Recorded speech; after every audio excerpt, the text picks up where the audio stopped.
సర్వదా ప్రయత్నం చేసి సరైనటువంటి ప్లాన్లో నడుచుకుంటారు, ప్లాన్ తయారు చేసి ఉంటాడని భావిస్తున్నా. మరి ఆ విషయంలో నాకు ఎలాంటి సందేహం లేదు. దానికి అతని కొన్ని సందర్భాలు పర్సనల్గా కూడా కొంచెం మాట్లాడడం జరిగింది. వాటిని ఆలోచిస్తే ఆ విధంగా ఉంటాయని అనిపిస్తుంది. కాబట్టి ఈ సందర్భంగా మరొకసారి శుభాకాంక్షలు తెలియజేస్తూ జీవితం చాలా శుభ సంతోషాలతో గడపాలని కోరుకుంటూ సెలవు ఇస్తుంది. Thank you. నేను 7th క్లాస్లో జఫర్గఢ్లో సారేగా స్టూడెంట్. యాక్చువల్గా మా ఊరు సాగర్ పక్కన 2 కిలోమీటర్స్ ఉంటుంది, 5 కిలోమీటర్స్ ఉంటుంది. అక్కడ 1 to 8 చదువుకున్నాను నేను. తర్వాత 6th క్లాస్ కర్ణాపూర్లో చదువుకున్నాను హాస్టల్లో. అయితే హోమ్ సిక్ వల్ల సరిగా హాస్టల్ ఉండేది వాళ్ళు, నేను ఊరికి ఇంటికి వచ్చేది అన్నట్టు.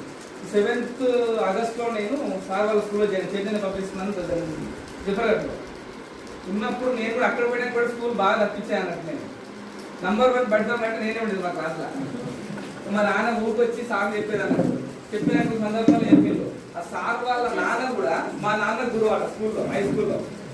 తర్వాత ఒక సందర్భంలో సార్ నాకు కౌన్సిలింగ్ ఇచ్చిండు. అదే ఏదో నువ్వు మీ నాన్న అప్పుడు ఇట్లా ఉన్నట్టు చదువుకున్నాడు, మీ నాన్న మంచి పేరు ఉంది, నువ్వు చదువుకోవాలి బాబు అంటే అప్పుడు కొంచెం నేను మారి నేను స్కూల్కి రెగ్యులర్ రావడం మొదలుపెట్టినా.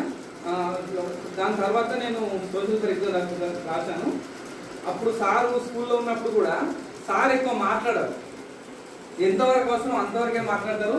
టైం పంక్చువాలిటీ సార్ అప్పటికి ఏం మారలేదు. కాకపోతే కొంచెం వయసు వచ్చిన అంతే తప్ప సార్ ఇంటి దగ్గర స్టార్ట్ అయిందంటే ఇక్కడ క్లాస్లో మేము అందరం సైలెన్స్ ఉండేది. మా సార్ వచ్చి కొడతారా అంటే కొట్టరు, జస్ట్ ఇట్లా చూస్తే చాలు. అంత డెడికేట్గా పనిచేసేవాళ్ళు సారు. నిజంగా నా లైఫ్లో ఒక మంచి స్వీట్ మెమొరీ అంటే సార్తో కలిసి మీ అందరి దగ్గర కలిసి పనిచేయడం చాలా సంతోషం అనిపించింది. ఇంకో గొప్ప విషయం ఏంటంటే సార్ ఆ వయసులో కూడా నాకు ఫోన్ చేసి నాకు ఇది ఎట్లా అర్థం కాలేదు అని నన్ను అడిగేది సార్ అని కూడా. చాలా హ్యాపీగా అనిపించింది. సార్ నేను బుక్ సజెస్ట్ చేశాను అన్నట్టు, how to make biology easy అని బుక్స్. ఈ వయసులో కూడా సారు ఎక్కడ కూడా ఇట్లా డిలే కాకుండా మంచిగా కమిట్మెంట్ తోటి పనిచేసిండు. ఇంకా సార్ యొక్క రాబోయే జీవితం కూడా హ్యాపీగా ఉండాలని మనస్ఫూర్తిగా కోరుకుంటున్నాను సార్. మా గ్రూప్లో, మా సినిమా మిత్రుల గ్రూప్లో పెట్టాను సార్. అందరూ చాలా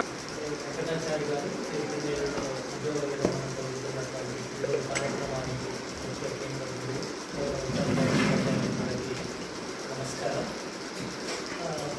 సరే, ఉద్యోగం విరమణ అనేది సాధారణమే, కానీ ఎలా విరమణ పొందారు అనేది ఒక ఆదర్శంగా తీసుకోవడానికి సాధారణ మంచి ఎగ్జాంపుల్.